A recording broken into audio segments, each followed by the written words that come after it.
ಹಳೆಯ ಚಿನ್ನದ ಒಡವೆನ ಅಧಿಕ ಬೆಲೆಗೆ ಮಾರಬೇಕೆ? ಅಂದ್ರೆ ಆಟಿಕಾಗೆ ಕಾಲ್ ಮಾಡಿ 8880 ಅಟ್ಟಿಕಾ ಗೋಲ್ಡ್ ಕಂಪನಿ. ರಾಜ್ಯದಲ್ಲಿ ಬರಗಾಲ, ಸರಿಯಾಗಿ ಮಳೆ ಆಗ್ತಾ ಇಲ್ಲ. ಇದರಿಂದ ಜಲಾಶಯಗಳ ನೀರಿನ ಮಟ್ಟ ಕೂಡ ದಿನೇ ದಿನೇ ಕಡಿಮೆ ಆಗ್ತಾ ಇದೆ.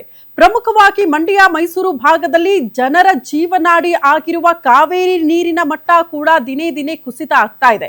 ಇಂಥ ಸಂದರ್ಭದಲ್ಲಿ ತಮಿಳುನಾಡಿಗೆ ನೀರು ಹಂಚಿಕೆ ಮಾಡಬೇಕು ಅನ್ನುವಂತಹ ಆದೇಶ ಇದೆಯಲ್ಲ, ಇದರ ವಿರುದ್ಧ ರೈತರು ಈಗ ಕಿಡಿಕಾರ್ತಿದ್ದಾರೆ. ರಾಜ್ಯದಲ್ಲಿ ಮತ್ತೆ ಭುಗಿಲೇಳುತ್ತಾ ಕಾವೇರಿಯ ಕಿಚ್ಚು. ಕಾವೇರಿ ನೀರಿಗಾಗಿ ಯಾವಾಗ್ಲೂ ಕೂಡ ನಮ್ಮ ರೈತರು ಬೀದಿಗಿಳಿದು ಹೋರಾಟ ಮಾಡುವ ಪರಿಸ್ಥಿತಿನೇ. ತಮಿಳುನಾಡಿಗೆ ನೀರು ಬಿಡ್ತಾ ಇರೋದಕ್ಕೆ ಸಿಟ್ಟು. CWRC ವಿರುದ್ಧ ರಾಜ್ಯದಾದ್ಯಂತ ಭುಗಿಲೆದಿದೆ ಆಕ್ರೋಶ. ಯಾವುದೇ ಕಾರಣಕ್ಕೂ ತಮಿಳುನಾಡಿಗೆ ನೀರು ಹರಿಸದಂತೆ ಆಗ್ರಹಿಸಿದ್ದಾರಂತೆ ರೈತರು. ಇಡೀ ರಾಜ್ಯದಾದ್ಯಂತ ಉಗ್ರ ಹೋರಾಟ ಮಾಡುವ ಎಚ್ಚರಿಕೆಯನ್ನು ಕೂಡ ಕೊಟ್ಟಿದ್ದಾರೆ. ಕನ್ನಡ ಪರ ಸಂಘಟನೆಗಳಿಂದ ಭಾರೀ ಪ್ರತಿಭಟನೆಯ ಎಚ್ಚರಿಕೆಯನ್ನ ನೀಡಲಾಗಿದೆ. ಕರವೇ ನಾರಾಯಣಗೌಡ ನೇತೃತ್ವದಲ್ಲಿ ಫ್ರೀಡಂ ಪಾರ್ಕ್ ನಲ್ಲಿ ಇವತ್ತು ಪ್ರೊಟೆಸ್ಟ್ ಕೂಡ ಆಗುತ್ತೆ. ವಾಟಾಳ್ ನಾಗರಾಜ್ ನೇತೃತ್ವದಲ್ಲೂ ಕೂಡ ಪ್ರತಿಭಟನೆಗೆ ಸಜ್ಜಾಗ್ತಿದ್ದಾರಂತೆ ಹೋರಾಟಗಾರರು.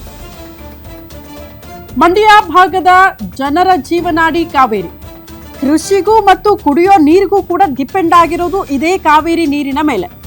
ಉತ್ತಮ ಮಳೆ ಆಗಿದ್ರೆ ಇಷ್ಟೆಲ್ಲ ಸಮಸ್ಯೆಗಳಾಗಲ್ಲ. ಅವ್ರ ಪಾಲೇನಿದೆಯೋ ಕೊಡಿ, ಪರವಾಗಿಲ್ಲ ಅಂತಿದ್ರು ರೈತರು. ಆದ್ರೆ ಯಾವಾಗ್ಲೂ ಕೂಡ ನಮ್ಮ ರಾಜ್ಯದಲ್ಲಿ ಬರಗಾಲ ಇದ್ದಂತಹ ಸಂದರ್ಭದಲ್ಲಿ ಕಾವೇರಿಯ ನೀರಿನ ಮಟ್ಟ ಕಡಿಮೆ ಆದಂತ ಹೊತ್ತಲ್ಲಿ ತಮಿಳುನಾಡಿಗೆ ನೀರು ಬಿಡಬೇಕು ಅನ್ನುವಂತ ಆದೇಶ ಬಂದಾಗಲೇ ಇಂಥ ಪರಿಸ್ಥಿತಿ ಭುಗಿಲೇಳೋದು ಇಡೀ ರಾಜ್ಯದಾದ್ಯಂತ. ನಮಗೇ ನೀರಿಲ್ಲ, ಇಂಥದ್ರಲ್ಲಿ ಅವ್ರಿಗೆ ನೀರು ಕೊಡಬೇಕು ಅನ್ನುವಂಥ ಆದೇಶದ ವಿರುದ್ಧ ರೈತರ ಕಿಚ್ಚು. ಬರೀ ಮಂಡ್ಯ ಮೈಸೂರು ಭಾಗನ, ಈವನ್ ಬೆಂಗಳೂರಿನ ಜನ ಕೂಡ ಕುಡಿಯೋದಕ್ಕೆ ಡಿಪೆಂಡ್ ಆಗಿರೋದು ಇದೇ ಕಾವೇರಿ ನೀರಿನ ಮೇಲೆ.